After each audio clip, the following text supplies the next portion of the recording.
Home to over 30 million people, and formerly known as the Gold Coast, Ghana gained independence from Britain in 1957, becoming the first sub-Saharan nation to break free from colonial rule. Ghana means strong warrior king, but the real warriors reside in a small town called Bukom in central Accra. 5 out of 10 of Ghana's world boxing champions and a dominant percentage of international boxing champions happen to be from the Ga ethnic group. This includes the likes of DK Poison, Kotey, Joshua Clottey, Alfred Kotey, and Azumah Nelson.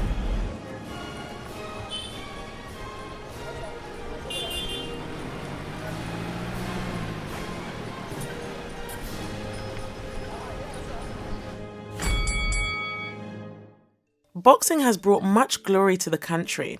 The most popular boxer of them all is Azumah Nelson, also known as the Professor. This is my national flag. I'm proud of it, and I'm proud of Africa. Nelson was the first African boxer to be inducted in the International Boxing Hall of Fame. Nelson competed from 1979 to 2008. He was a two-weight world champion, having held the WBC featherweight title from 1984 to 1987 and the WBC super featherweight title twice between 1988 and 1997. But before Azumah Nelson, there was DK Poison, who was the first boxer from Ghana to win a world title as a featherweight champion between 1975 and 1976. Would you like to make a prediction? Oh, well, I'm going to win at all costs. I don't know whether by knockout or by decision, but I'm going to win it at all costs, you see. DK Poison was as much a champion outside the ring as he was in it. In 1976, the Republic of Ghana was in great financial stress. The government was unable to provide food and other basic amenities for the people. World champion DK Poison loans the government of Ghana, then led by Colonel Ignatius Kutu Achampong, $45,000 to purchase mackerel for the Ghanaian citizens and boost the economy. However, even before DK Poison fought for the world title and gave back to the nation, Ghana had many other compatriots that had broken new ground and marked new territories in boxing. Love Alote was the first Ghanaian boxer to have his name registered to fight for the world title. Alote was followed by Floyd Cloutey Robertson. On Saturday, 4th of August, 1962, Robertson registered his biggest career win when he defeated Love Alote by a unanimous decision to become the British Empire Commonwealth Featherweight Champion. Roy Ankara, one of Ghana's foremost boxers, moved Ghanaian boxing into a wider arena when he joined the British Army and was trained by British boxing trainers. At his peak, Ankara won the Gold Coast flyweight, bantamweight, featherweight, lightweight, welterweight, and British Empire super featherweight titles. Bukom has had a world champion in every decade since the 1970s. But how does a community without the amenities, and frankly no substantial evidence of promise, produce boxing's best year after year? Let's get ready to rumble! Ray officially weighing in at 147 pounds. An excellent professional record consisting of 35 victories, including 21 knockouts, with only 3 defeats. Tonight, with honor, he fights for hundreds of millions of people on the African continent. Ladies and gentlemen, the fighting pride of Accra, Ghana, and former welterweight champion of the world, Joshua, the Grand Master.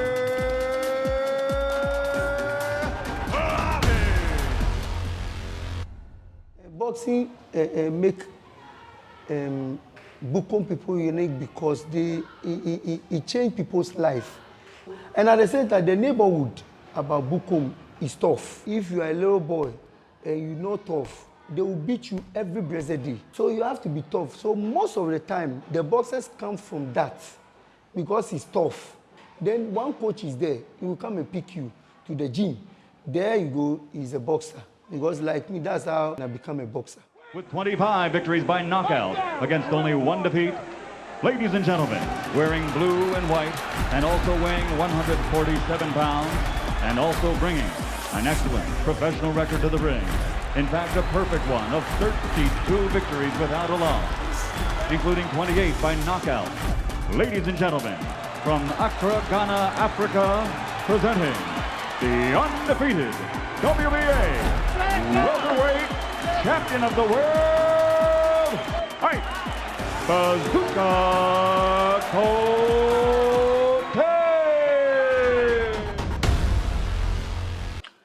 Bukom, that's where I was born. I love there. I love Bukom. I was born and raised there. And Bukom is a big name. We used to have big name Bukom, not boxers, not lawyers, judges, lawyers, doctors come from Bukom, not this kind of disease. So Bukom is a big name. Don't just say Bukom is like bad area. No. All the boxers come from Bukom. All the good boxers. DK Poison, Azumah Nelson. One who said, although he's another tribe from Ghana, and I Kotey, and the Bank. My name is Nathaniel Atta. I'm a boxing journalist and also I'm a broadcaster, radio, television, and an international boxing ring announcer. The reason why boxing is very well known in that area called Bukom is the fact that historically the people have certain practices and certain pieces of their folklore that get them aligned to the sport. So back in the time, predominantly you have a lot of the people being fisher folk. So anytime they went to sea and came back and they wanted to relax and have a good time amongst themselves, what they did was there was something called asafu actually. So it was picked from there, where people had that artistic way of defending themselves or throwing punches at each other. Bukom has all of the ingredients to create a successful boxer. Research into the psychology of boxing shows that certain characteristics are essential for success. These include self-confidence, emotional control, and mental toughness in delivering and receiving punches. Children in Bukom grow up with boxing around them. Most fight on the street as soon as they can walk. Many pick up the boxing gloves as soon as they can make a fist. My name is Coach Ofori Asare. I'm the head coach for the national boxing team. Ghana, we are bound with more talent, but what we need now is to have a capacity building. We must have a plan, work from the district level to the regional as well as national, and then get into the international world. My name is Ambassador Ray Kwaku. Currently, I'm the Consul General for Haiti under the Foreign Ministry of Ghana. It's very important for every child, everybody to have education, because a mind is a terrible thing to waste. And it is important for our boxers and sportsmen to be educated in order to be able to express themselves, know what they're doing, the contract they're going to sign, so that they know whether they are selling their future. So education is very, very important for every child, especially sportsmen, to be able to express themselves, My name is Joshua Senna Kwesi. 13 fights, 13 victories, 11 of them coming by way of knockout. Here is the 2016 Olympic bronze medalist, and tonight he makes his 6th defense of his international title, fighting out of Croydon, London, England. Here is the reigning, defending, undefeated WBA International Light Heavyweight Champion, Joshua Owusu. My philosophy behind boxing is it's a tough sport. First and foremost, it's more mental than people think, and you have to be clever to actually do boxing, believe it or not, because the rate at which you think, or should I say the rate at which you have to outthink your opponent is so quick. It's a hard sport, but again, I always say to people, it's a vehicle for me to get somewhere, or let's say in a position where I can help other people. So with all the talent and the opportunities and the achievements so far, education is probably, my faith is very important, but I'll say education is second, definitely, because I had to, after the Olympic medal, I had the opportunity to not go back to uni, but I said I have to go back to uni. Let me say university for those that don't know what uni is, but it was very important because you have to be educated. For me, university didn't teach, I studied business studies, and sports science. If you ask me about any business plans, I may or may not have the answers. If you ask me to name what bone this is, I may or may not know the answer. But what it did teach me to do was to think outside the box, to ask questions that, you know, will give me the answers that I need, to find a way of how to ask them, to just gain just general knowledge about life and something new. When you come across something new, you have to ask questions to learn more about it. So education is very important. When you get into professional boxing, you're dealing with contracts, whether it's from your promoters, your managers, your sponsorships. So there's a lot of things that you deal with. And if you're not educated, you wouldn't know how to read or to write or to understand it. So I think education is very, very important as a boxer. The hunger for success, fortune and fame is what motivates young boys and girls in Bukom to take boxing as their education and business. For some, it becomes their life, as many boxers quit school to train in the gym. For others, it's about bringing honour to the nation and holding respect for their country. And it's an outlet to escape the poverty they live in. My name is Azumah Nelson. I'm 3-time world boxing champion from Ghana, Accra. My daddy loved boxing and he wanted to be a boxer. And my granddaddy don't want him to be a boxer. So sometimes he hide and go and fight. You know, so one day I was young, they took me to a boxing show, and I saw 2 small boys fighting. And after the fight, I saw some water on the small boy's face, and I told my father that he should take me inside the ring. I want to fight the big one because I think he's cheat the small one. And then my father said, "Okay." I said, "No, let's go right now." But later on, I realized I slept there, so my father took me home. So when I wake up in the morning, I realize that I'm home. And I asked my daddy, he should take me somewhere I want to fight. For some 2-3 years later, I went to my mother's family house. And I saw a man with a small boy and some small boxing shoes. The man holding the small boxing shoe on the shoulder. I looked at the size of the boxing shoe, and then I say, no, this boxing shoe could be for this small boy. So I went to the man and I called him and asked him whether this boy is a boxer. He said, yes. And I said, but I can beat him. And he said, no. And I said, okay, let's fight. And he said, no. Then he showed me the gym. So 4 o'clock, I called my friends. We went to the gym. And then I saw the man and the guys there. So I called the man. I said, I'm here. And he said, who are you? And so I'm the one said, I'll beat your boy. He put on the gloves, and then we start fighting. And when I threw the punch, the guy dodged and the guy punched me. And he beat me so badly that we finished the fight. When I was going home with my friends, nobody was talking on the way because like I've disgraced them, and I don't feel happy myself for the way the guy beat me. So we all went in our houses. But I sat down and I'm thinking about it. That night I couldn't sleep. I'm thinking about it. What did I do wrong? That the guy, I can punch him. And I correct myself. And I said, okay, I'll go again. And I went. I went the second time. This time I didn't go with my friends. I went alone, and then we fought. But he beat me again. But he didn't beat me like the first time, and then I see myself that I'm improving, and then I went again to the 3rd time. And then when we fight, I see that, no, this one is draw, because I'm judging the fight myself, and then I went to the 4th time, and I realized that I won the fight, so I just keep going, So through that, I became a world champion. I have another coach came in. My coach took me to another gym, good coach, real good, experienced coach. So he start teaching us everything, and then we became a good boxers, and then we fought for amateurs, and then later we went to professional.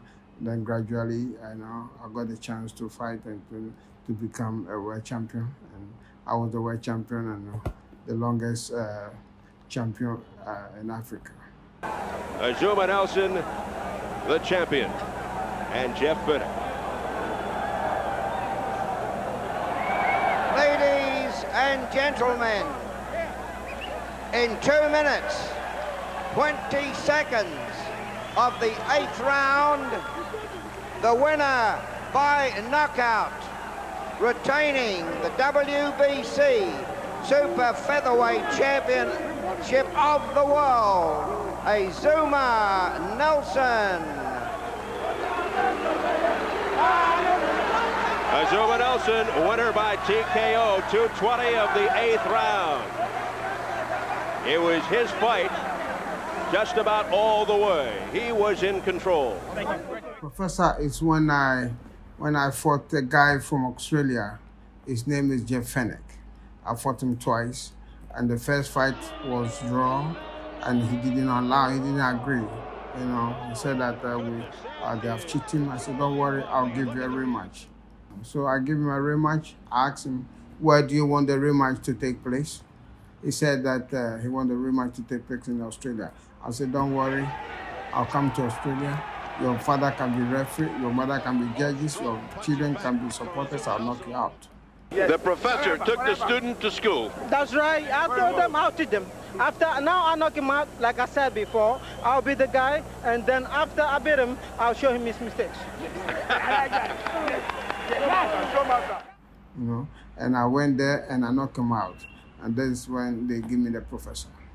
And we're saying that it's almost a professor teaching a student today because his left jab was so educated in the first round and caught you off guard. Yeah, I've never underestimated him. He's a great champion and he proved it tonight. Thank you very much. Thank you. My name is Richie Kome. I was born and bred from Jamestown, Accra. He brings a record of 30 wins with only 3 defeats. 27 of those victories coming by way of knockout. He is the former lightweight champion of the world from Accra, Ghana, Richard Kome. When I get to the ring, I feel like I'm fighting for the youth, because the more I win big fight, the more doors open for them. A lot of them see me as their role models, and I'm always close to them. Anytime I come to Ghana, I make sure, you know, I get closer to these boys. So always when I get into the ring, I think about them. I mean, being a world champion, I train so hard and I put everything in, but then it only lasts for 2 rounds. This is just unbelievable. When God really want to give you something, you work hard, and you tell me it's going to be hard, but then God make it simple. So I always had that in my head. Preparing for a world title is always like a different ball game altogether, you know what I mean? Normally, like now I'm here, I'm just taking it easy. When I can maybe do a bit of skipping, shadow balls, and then hit a pass, maybe 2-3 rounds, and then do some pad work. But then preparing for a world title, maybe you do your runnings in the morning, and then you go to the gym, you train maybe an hour and a half, and then in the evening, you go do your conditioning. That's lifting weights and all the hard work. Preparing for a world title is not a joke. And you got to do that every day. My name is Michael Tete, a.k.a. Golden Mike. I was born in Accra in the suburb called Koligono. The area of Koligono that we live, we are fond of fighting as a youth when we are growing up. The big boys among them normally will come and say, Odododio, Odododio, literally meaning, come and let's fight. As I grew up, I realized people are fighting for money and their likes. So I decided to do something about boxing. So I started moving to friends who are into boxing. Finally, I came to meet a guy called Alfred of Vincent Baseline Boxing Promotions. He led me into boxing. And so through him and Ambition Boxing Promotions, Alaji Tofi, Ringcraft Promotion, John Kema, I became enthused about the sport. So I decided to go into boxing as a boxing promoter. One of the great boxers and boxing promotions I had was the fight between Brahma Kamoko Buko Bangum against Hector Velasco from Argentina. It was a night never to forgotten, and that was the name of the promotion that I had, a night to remember, and it was very great. I had a fight in Accra Sports Stadium. It was named a night of no return. It was a great night, and the boxers on board were exhibiting so much skills. And so one of the boxing fans stood up of the crowd and said, Golden Mike, Agbana Chebo Golden Mike, Don King of Africa. Literally meaning, these days you will be now known as Don King of Africa. And because of the magnitude of the fight I had that day, it came about that name, Don King of Africa. The memorable fight of my career was Diego Corrales. May his soul rest in perfect peace. I saw in the internet that Diego Corrales want opponent. So I called my manager. I told him I wanted to fight the guy. I'm ready. My manager said Diego Corrales is dangerous. He's 3 times world champion. I said, no, that's for the fight that I want. And because of the Margarito fight, the TV liked me so much that they gave me the fight. They all was like, oh, Diego Corrales is too experienced. He's gonna beat me. It's gonna be like a walkover fight. I put him down twice. I beat him unanimous decision. Even it was in his yard. They were shouting to my ears. They were doing all sorts of things. In favor of the winner, Joshua Hitter Clottey.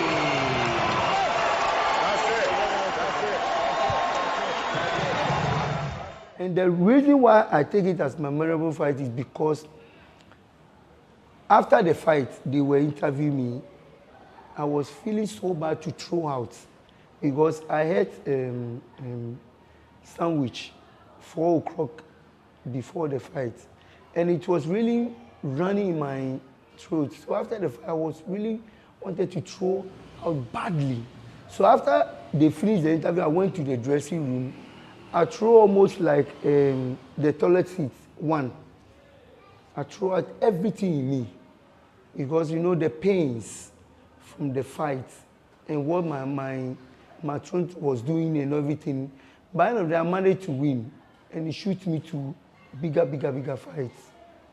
I was happy when I won the title, but it's no surprise to me because I know I will be a champion, and it's just a matter of time that I'm working to prove to the world that I'm the best. You know, I was 23 when I fought my first title fight with Salvador Sanchez, and I lost that fight.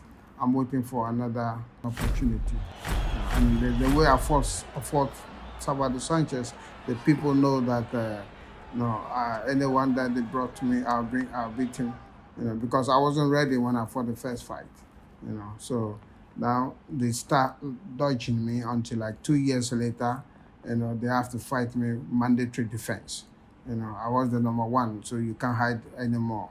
So he came in. You know, there's a lot of things took place there, but I knocked him out in the 11th round, and I became a world champion.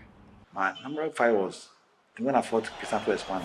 It was tough, very tough training, very hard training before I became world champion. This guy was tall, taller than me, like, you know, and he's a marathon runner. How can I beat this guy? So the training we had before that fight, it's not easy to be a world champion. But to be that guy, Crisanto Espana. Oscar de la Hoya fight was big fight, but it's not tough like. I couldn't raise my hand. All the punches I took, I couldn't place my hand for a moment. The place I went through that fight was easy. So that fight was very tough. The biggest loss in my career was when I lost to Oscar de la Hoya. It was a big loss because I know I won the fight. When you watch the fight on live TV, the results they give me, I won that fight. So I felt, you know, very bad because I won that fight. The whole world will talk about it. And because Oscar is dropping the 12th round. You get only 2 points. So when you get the 2 points from what I have in 11 round, I'll win by 1 round. How do I deal with loss? I deal with loss really badly. I don't feel bad because people was praising, oh, you won. Everyone say, oh, you don't mind that you won. Yeah, I'll give it to him the ring back. All the fans say, oh, you won. Sometimes will come, oh, some autograph on my t-shirt, some on my shirt. So that would make me, you know. My biggest loss in my career was a fight I had at Elwak South Stadium. I had a great loss because 1, a plane fell down that day. A military plane from the Accra International Airport. It fell down. I don't know what happened. It fell down there, across the street. So people were afraid to come.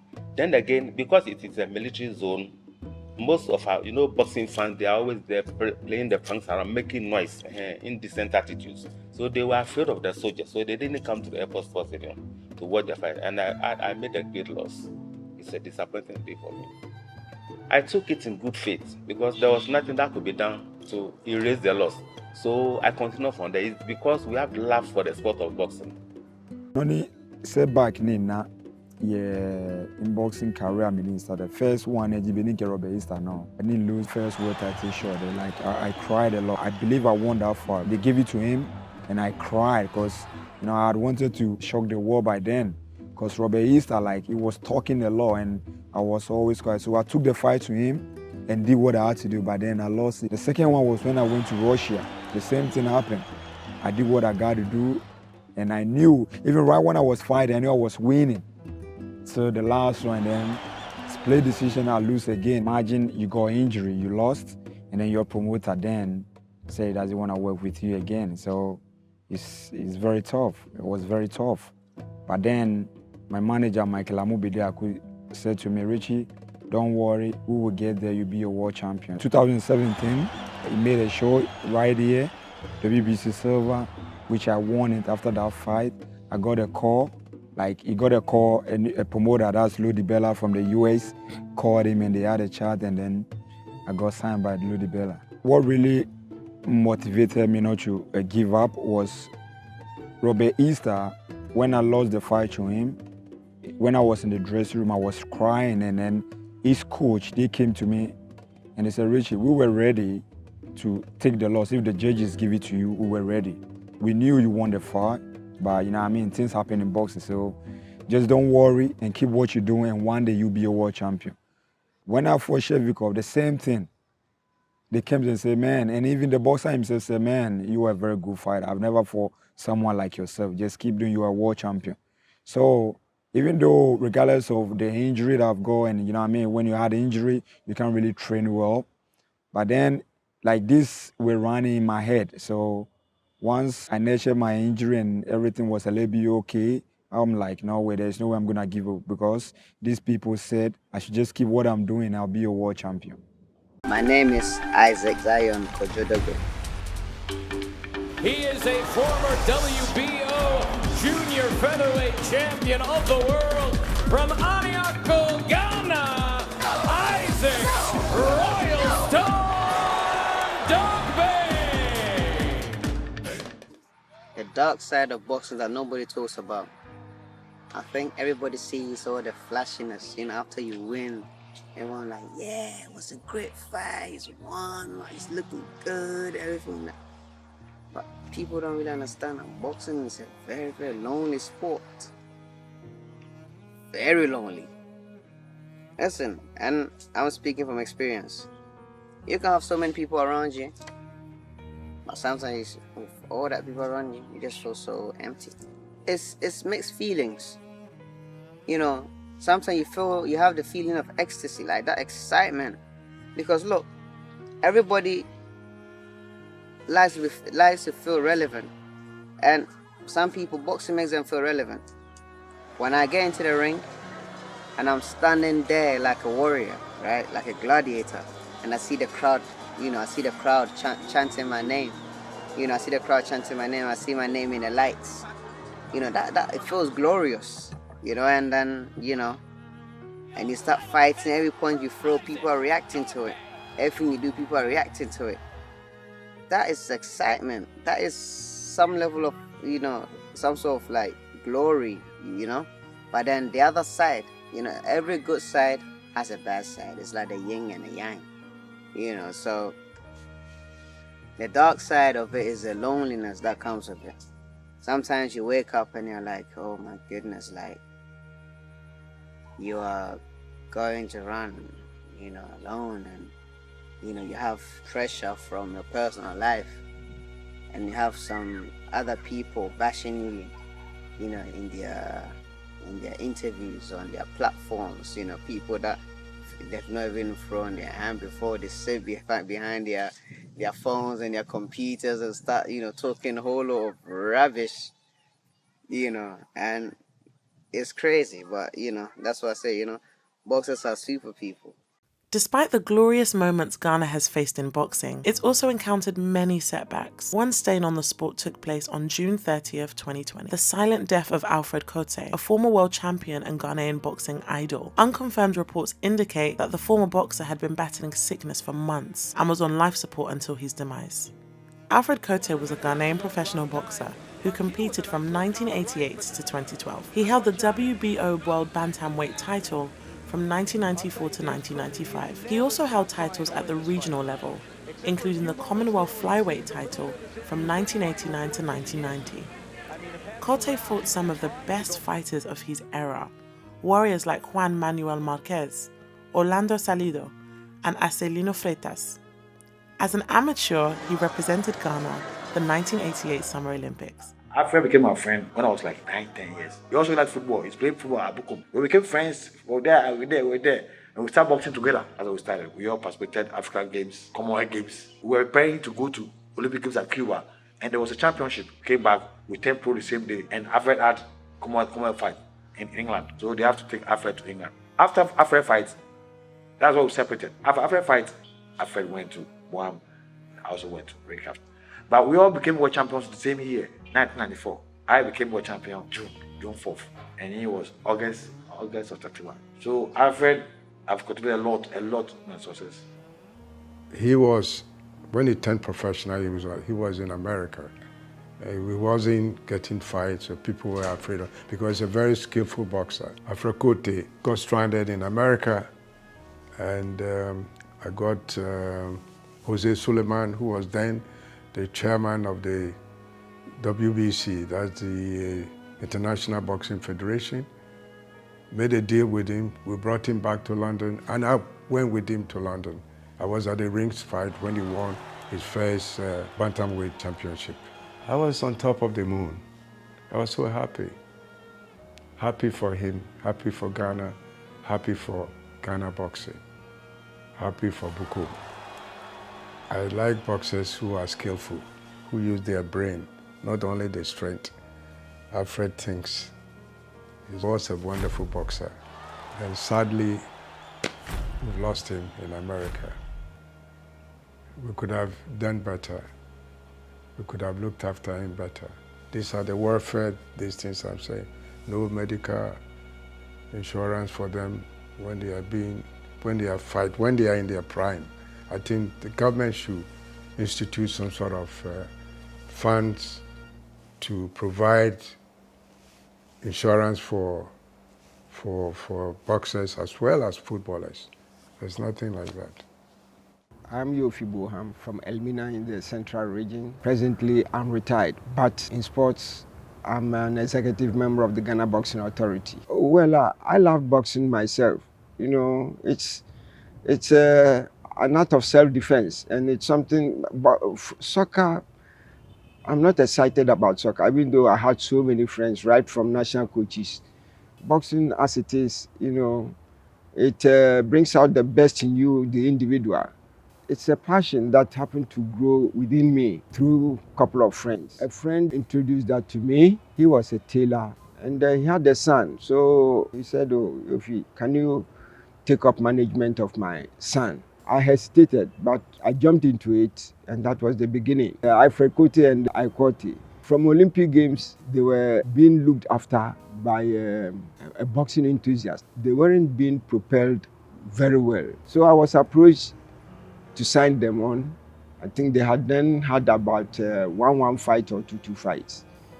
So fine, I signed them on. They were the best in the country. So managing them was really tough because you need to get a lot of funds. Getting them fights was a problem. Nobody would like to fight them, and it was a hell. That's why Kotey, for instance, could not even fight for the Commonwealth. It's only Alfred Kotey who was lucky to have had a shot at the Commonwealth. But Kotey, it was a problem. My name is Derek Kotey, son of Alfred Kotey, and I'm also a promoter with Ambition Boxing Promotion. My favorite memory with my dad is when I stay late at night, we have a little chat. It makes us laugh all the time. And that's what I quite remember about my dad, always making us laugh, mostly. My favorite boxing memory of my dad, wow. I think when he was the world champion. Yeah, when he took in the title, the world title, that's what I remember. Yeah. I was very young at that time. But I quite remember little of the memories as a child, because people were carrying him, moving here and there. I think I was like 4 years at that time, yeah. So that's a favorite memory I do, yeah, because it was all over. I was seeing his pictures, TV, everywhere. Yeah. When he became a world champion, we were not all over. Wherever you go, people will point their fingers at you. People want to carry me, my mom, everywhere you go. Like, people are all over you. Visitors at home, all sort of things. So it really made him more popular around the world and in Ghana too as well. His legacy for being one of the most skillful boxer and being a world champion. Yeah. Despite the setbacks it's faced, boxing has brought many laurels to Ghana over the past 6 decades. Ghana has won a total of 5 Olympic medals to date. 4 of them were in boxing. Clement Isaac Ike Kotey represented Ghana at the 1960 Summer Olympics in Rome, Italy. Kotey won the silver medal in the men's light welterweight category, making him the first Ghanaian as well as the first Black African Olympic medalist. Clement is also the older brother of former world welterweight champion Ike Quartey. Edward Eddie Blay was a Ghanaian boxer. He competed at the 1960 and 1964 Olympics and won a bronze medal in the light welterweight category in 1964. Blay was a 2-time Commonwealth Games champion and later briefly fought as a professional boxer. Prince Amate is a boxer from Ghana who won the bronze medal in the middleweight division at the 1972 Summer Olympics in Munich. He shared the podium with USA's Marvin Johnson. Previously, he competed in the light middleweight category at the 1968 Summer Olympics. Before 1960, no Black African had ever won an Olympic medal. It was a curious record and one that was bound to be broken. However, history was made for Ghana again on August 3rd for the 2020 Olympics by Samuel Techi. Techi won the bronze in the men's featherweight division, giving Ghana their first Olympic medal since 1992, a streak of 29 years. Bukom Boxing Arena is the first boxing arena to be built in Ghana. The multi-purpose facility was commissioned by then-President John Dramani Mahama in November 2016. Hello, lovely people of Ghana, Africa, and the rest of the world. This is the opening of the Bukom Boxing Arena. My name is Nathaniel Atto. I'm your Master of Ceremonies, and of course, here with us is His Excellency, the President of the Republic of Ghana. He is our special guest of honor. Please say hello to all of them. And now, ladies and gentlemen, just like a Ghana warrior who's going to fight in the boxing ring, let's see if everybody is ready. Choboy! Choboy! Choboy! The boxing arena was built to recognize the efforts of the Ga-Mashie tribe and the town of Bukom for the champions they delivered, who have lifted the flag of the nation sky high. But we wonder, with all the coaches, matchmakers, judges and boxers who've contributed to the success of Bukom boxing, is this enough to honor their efforts? It's not only boxers, even the whole boxing fraternity are not properly respected. Boxing has produced more than 10 world champions already. Boxing is the only sport discipline that have more boxers won medal at the Olympics, and it is only one bronze medal that football has given Ghana at the Olympics. Other sport discipline, nothing. And apart from the Olympics, boxing has also given us world champions. Apart from that, we also have a whole lot of great coaches who play a role in bringing up these world champions. And then, not even the coaches alone, and also boxing managers. People who devote themselves, support boxing a lot. If I want to mention some of them, like Ambassador Rekwaku, Colonel Sharp, who is dead recently, a whole lot of them, numerous, who, if I wanted to mention their name, a whole lot of them. But they don't have the recognition that they deserve. Sometimes, when a boxer even win a world title, give the boxer honor, and they forget about the coach and the managers around the boxer. If you are a manager or you are a coach, and at the end, you are able to produce a world champion, and the world champion that you produce is honored, and you are not recognized. If you are a manager and you produce a world champion, and the boxer is being honored, and you are not, how will you feel? So I believe that we've lost a whole lot of good managers as well as some coaches who they are discouraged, and sometimes they forget about boxing and they do something else. So boxing has not been recognized proper in Ghana, even though boxing has been the top sport in terms of achieving international laurels for the country. I think it is something also, if I have my own power, I will have to work on that. My name is Joseph King Kon Agbako. I was 2 times IBF world champion, currently WBO bantamweight African champion. Boxing is not getting what it deserves in this country. To me personally, boxing is the biggest sport in Ghana. When it comes to professional boxing, Ghana has produced, I think, about 9 or 10 world champions. I think Ghanaians or the media is not treating it as they suppose. If the media talks about you enough, the government will do something about it. They don't promote us enough. They are doing their best to them. They are supporting us. They are doing their best for us. But I think we deserve more than that.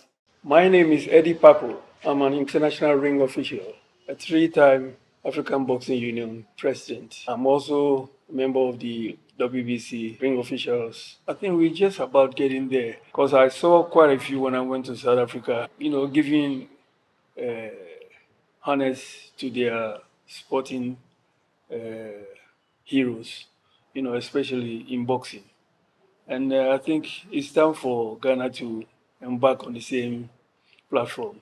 I mean, we have guys like giants, like Refugee Annan, who's done a lot for the sport in Ghana when it comes to officiating.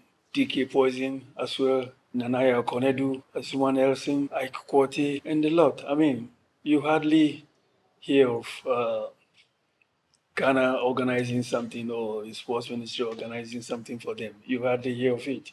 So during that short span in boxing, when they leave, there's nothing left for them. The Ghanaian government cannot do nothing because they think about themselves. We even see them when there's election time, which is the 4 years to vote. I don't really trust those people.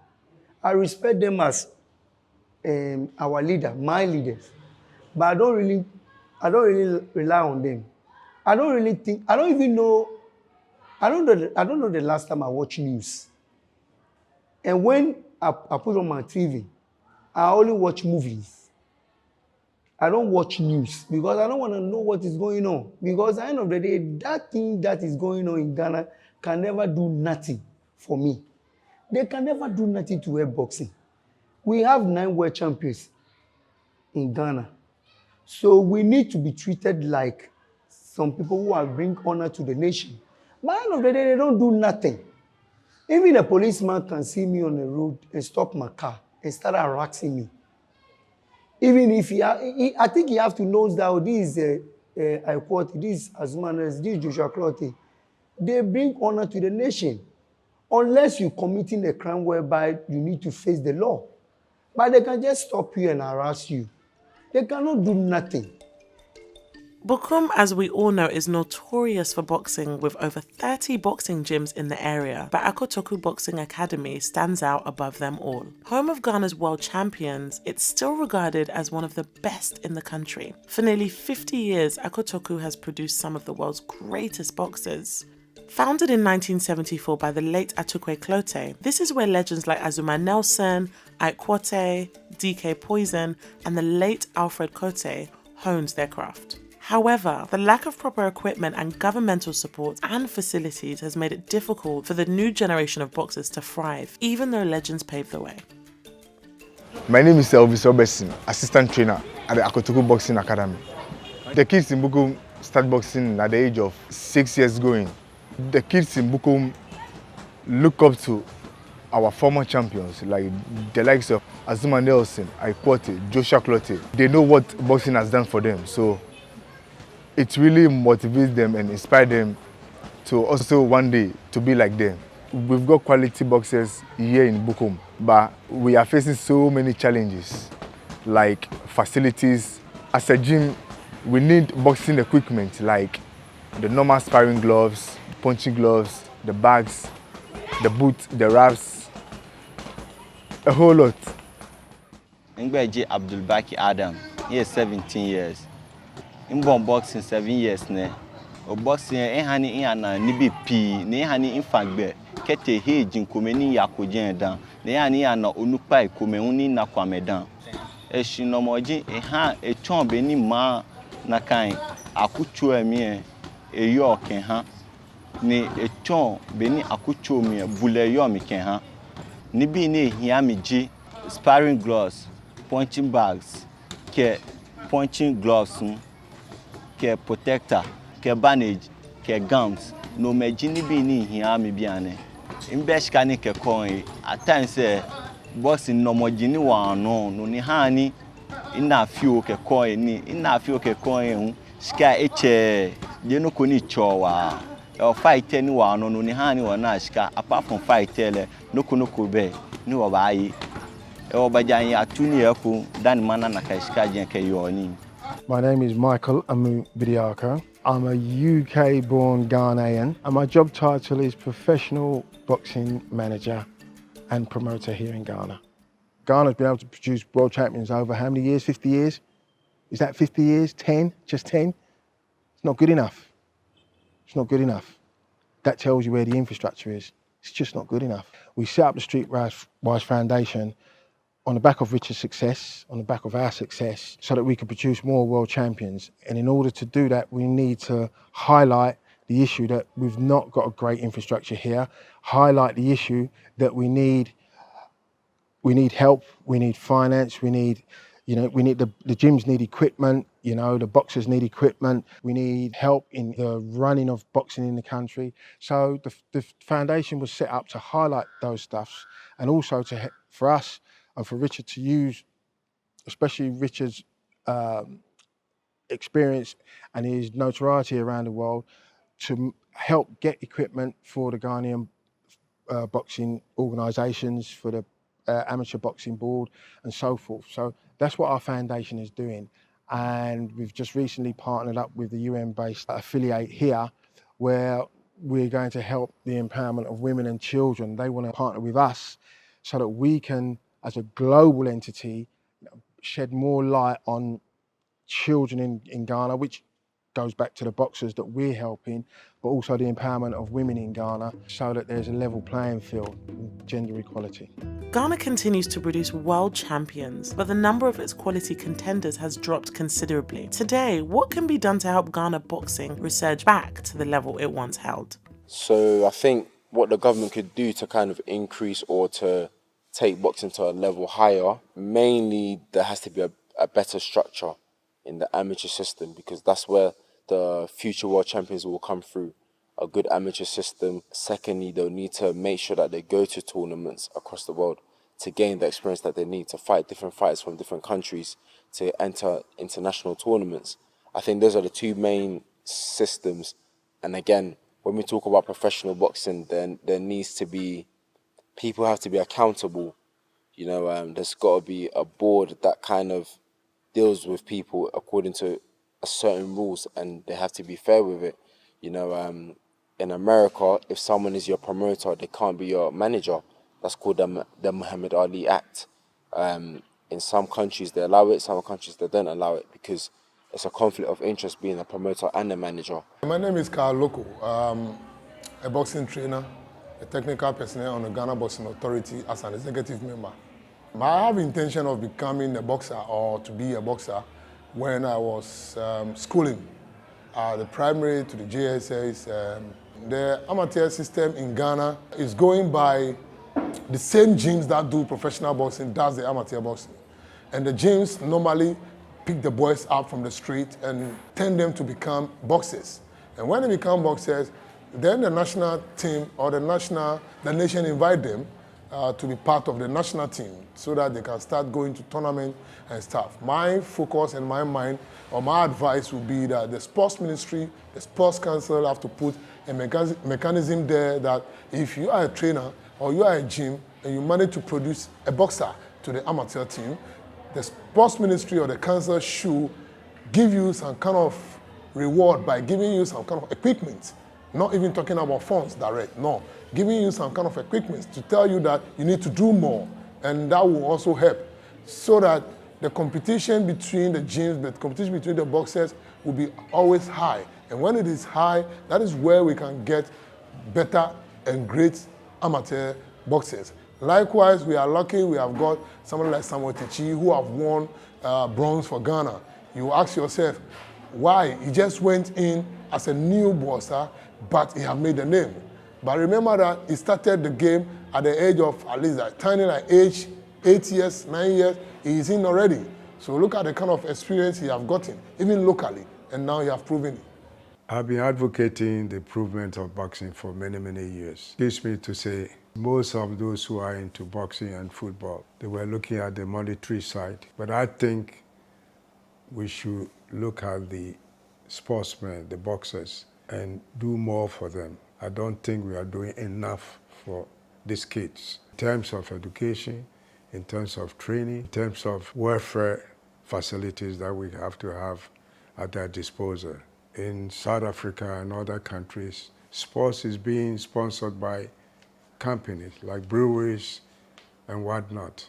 In Ghana, we always only the government to sponsor. Government cannot handle sports, to become that popular. So we need to improve on boxing by getting more sponsorships and educating the boxers. They need to express themselves. They need to know what they are doing and have a better direction.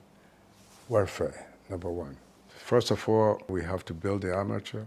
From amateur, then they become professionals. Without amateur, we can never have professionals. We're not doing that these days. Some of them are from the gym straight to professional. So that's why we are not having good boxers, because we are not training them.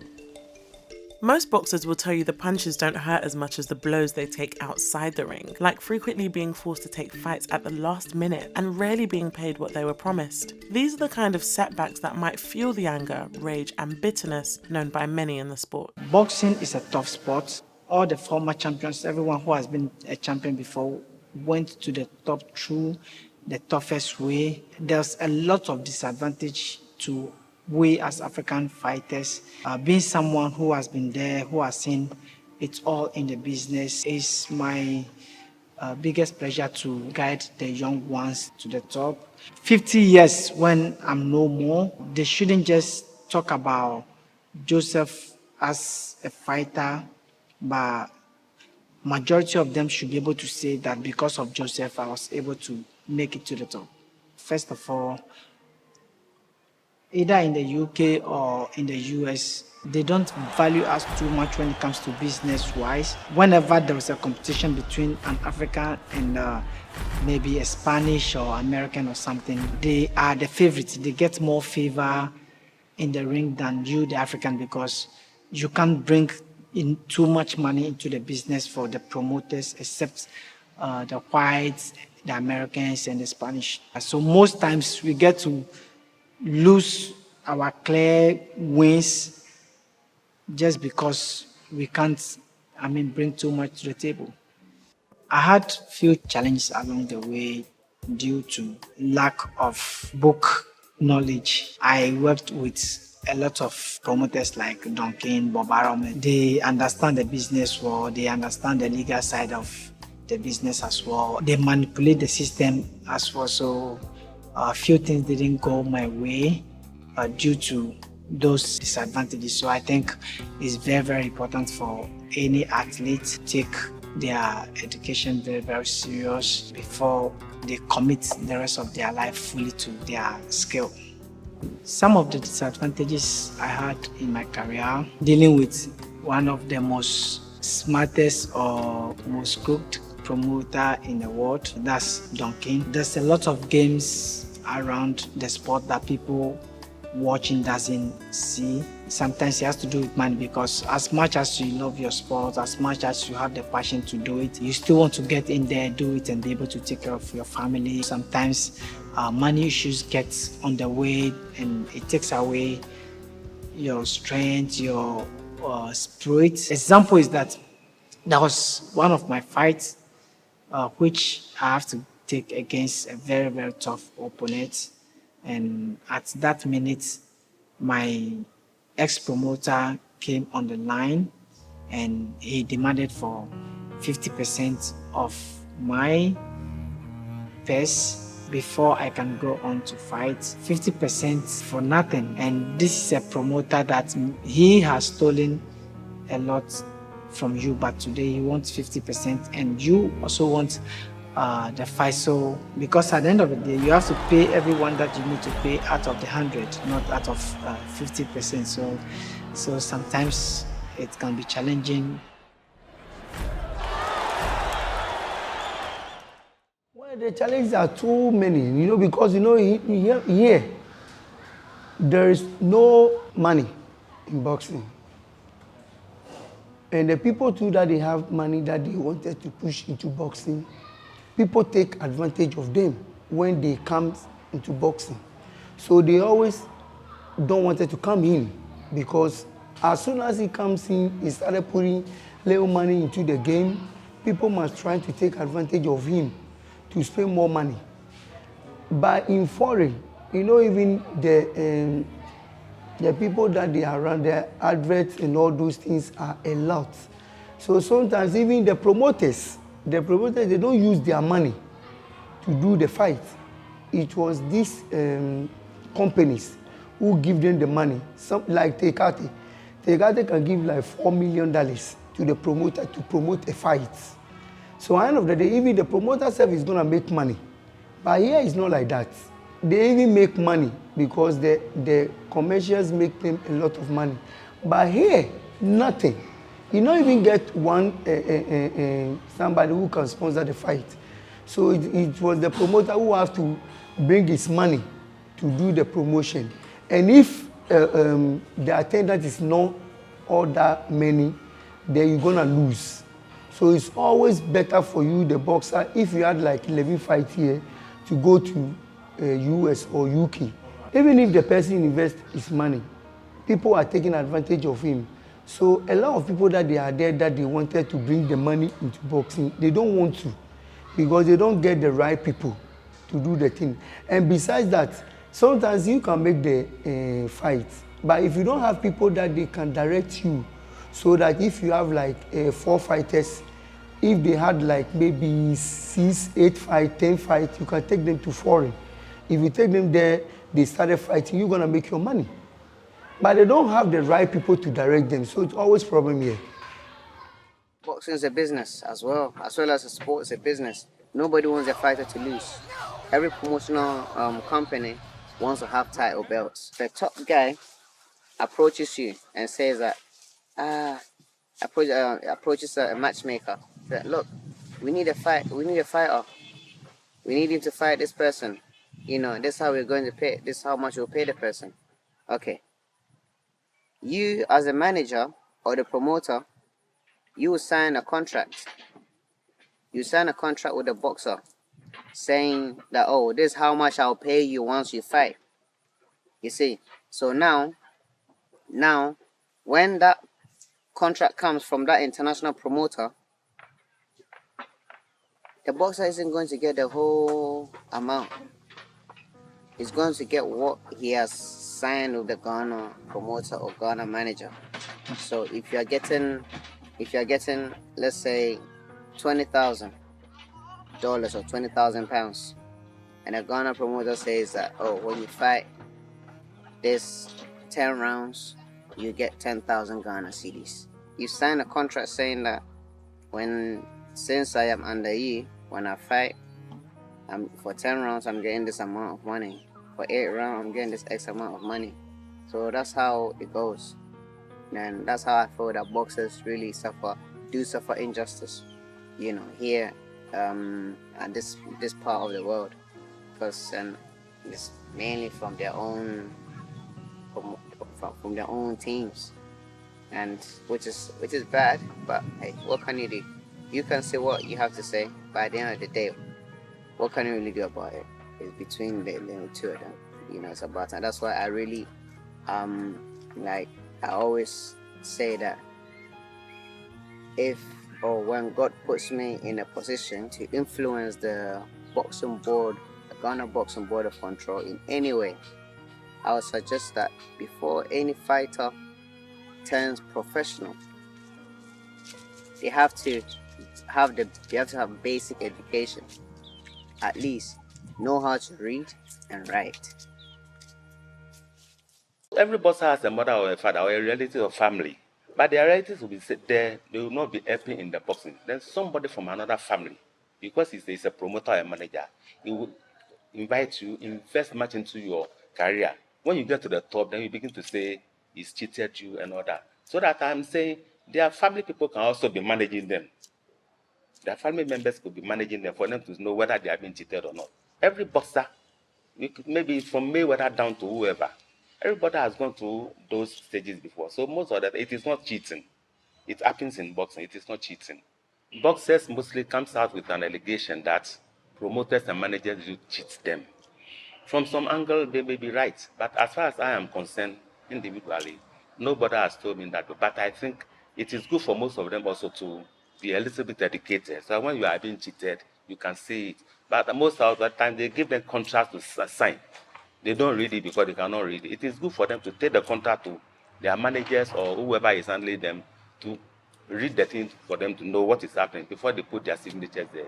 The moment there is a fight and it is over and monies are paid, you see the real attitude of a boxer. When they see money, it's forget that you are the manager or the trainer or the promoter, whatever. You see that boxers know their left and from their right. My advice for the upcoming boxing promoters is that yes, they should open their eyes wisely. And then anything they do with the boxer, they should put it on paper. Look for sponsorship and do the boxing technically so that it will benefit both the boxer, the promoter, and the manager, and all involved. Well, I can't really recall any losses, but then I think those of us in the African diaspora or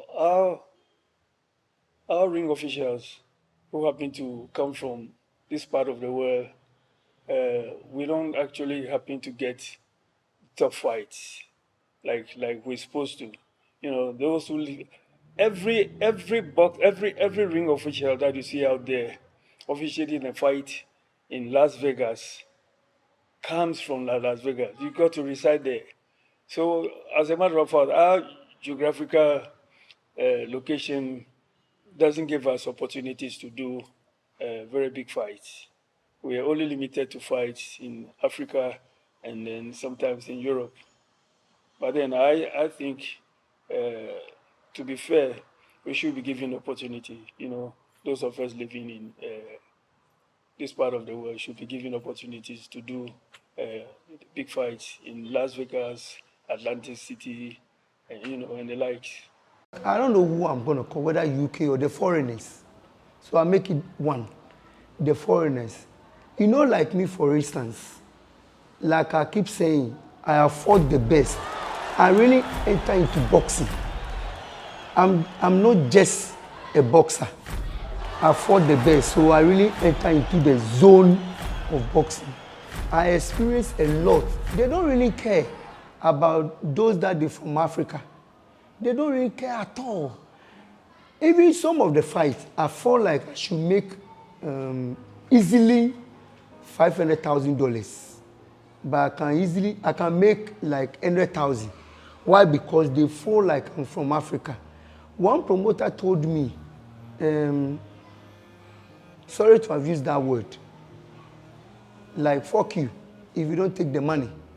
I don't care. Somebody else will take it. Why is he saying that? Because they feel like I'm from Africa. I need that money. And if I don't take it, they can give it to somebody else. And if they give it to somebody else, that means you're not going to make the huge money. You might just fight and make these 10,000 things. So you need to take it. Like a Pacquiao fight. The money is supposed to be, even those that Pacquiao fight that they are, like, even I have a name than them, they make $2 million before pay-per-view. But in my case, they're trying to bring it down. But sometimes if you have a promoter, if you have a manager who is the same page with you, it works good. But if the manager always go on your back and collect money from the promoter and make it worse, so that make it tough for African fighters to go to UK, US. It's very, very tough, trust me. I've experienced that a lot. I was in UK and I signed with Panos Eliadis. He was the one that was promoting Lennox Lewis. And that man really loved us. But we trying to get the best fight out there, we did not get it. Because you're gonna spoil their champions record. They don't wanna give it to you. And even when it comes to money negotiation, always goes bad against the African fighters and make it tough. But what you're gonna do is sometimes you need to fight hard to get to the stage whereby even if they're gonna give you 20 pounds, they'll give you 50 pounds. It's up to you.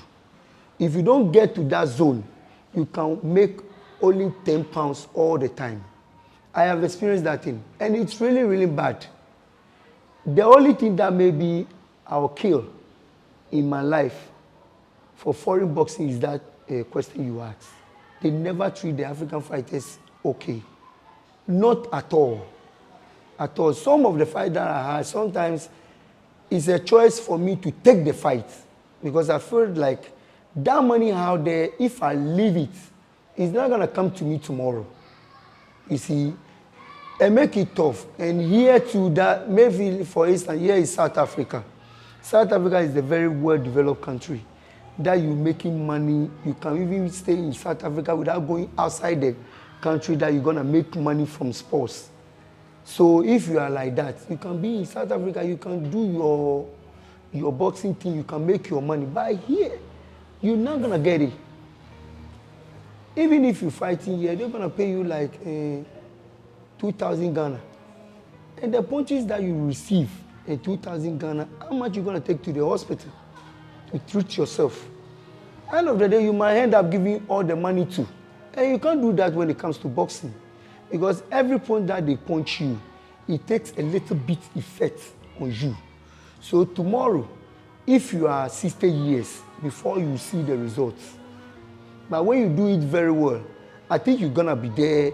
Like me, for instance, I'm not saying I am well 100% because I am not inside me, but I feel like I'm 100% fit because my age and how I do my training up to date, I feel like I'm still strong because I did the starting very well, and I passed through certain things and I become who I am today. So some people, they are not like that. They just receive the punches and they don't make nothing because there is no money here.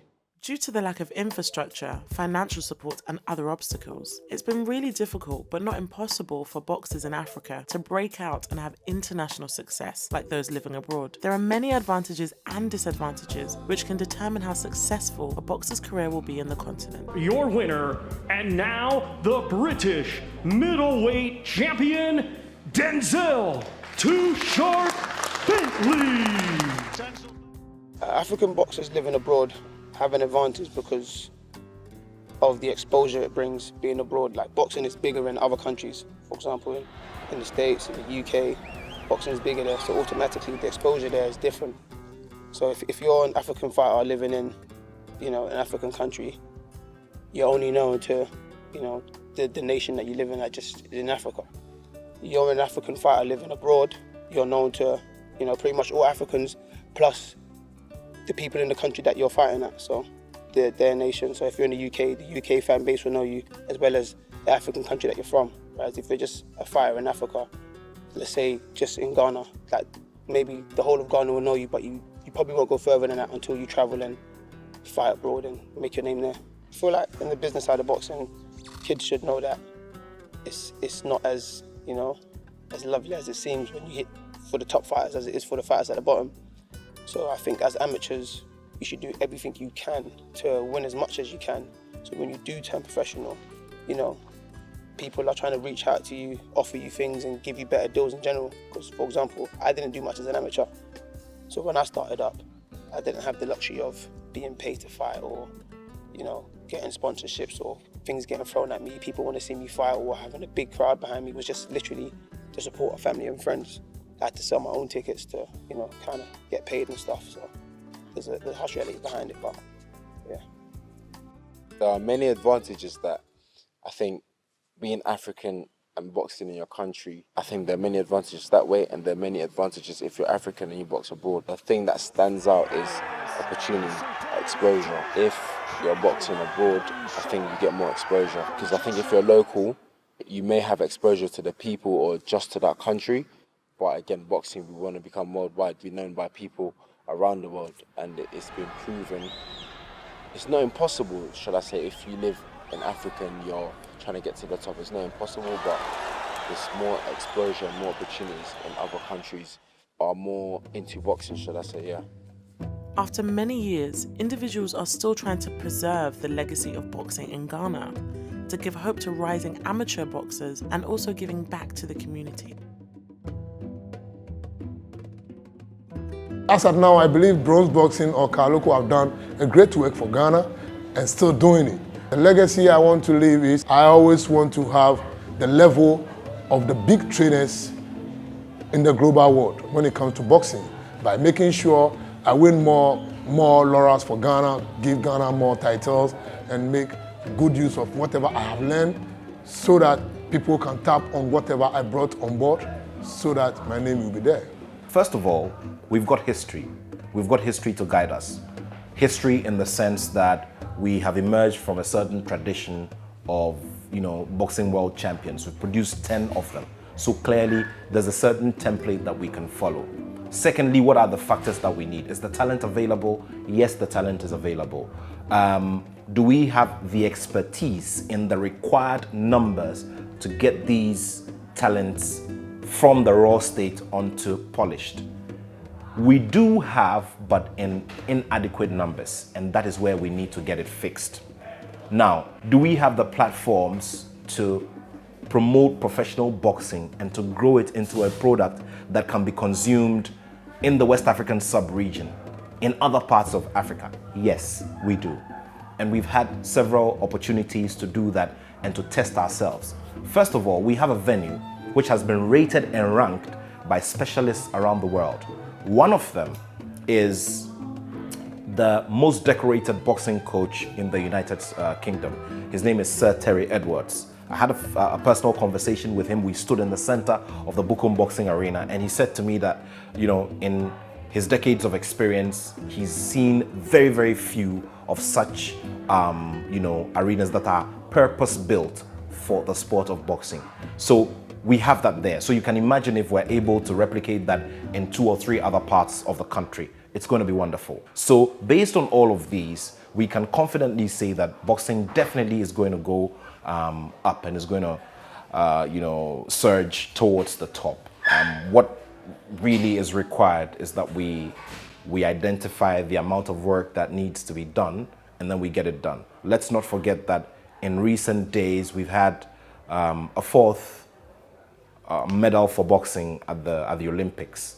That in itself tells you that there is something that lies within Ghana boxing that we all need to tap. And there is a great future there, because if you took quite a number of athletes and you went to participate in quite a number of disciplines, in swimming, in weightlifting, in track and field, and in judo, and you didn't get any medal, and boxing gave you the medal, then obviously there is a big green light there, and the green light is definitely shooting upwards.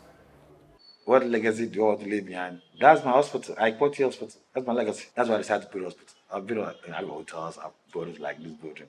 I said no. Before I decided to build school, I said no. There's no hospital from Kaswa to Kolebu. There's a lot of schools. All they have is a clinic. So I went to the chiefs and the elders, and they gave me that plot there. And I started. So that's where I've reached. Now I've got partners from Dubai. So that's my legacy I want to leave. Quartey Hospital. I have a boxing gym in my house, and then helping the people, who want to be boxers. If I can help them, I do my best.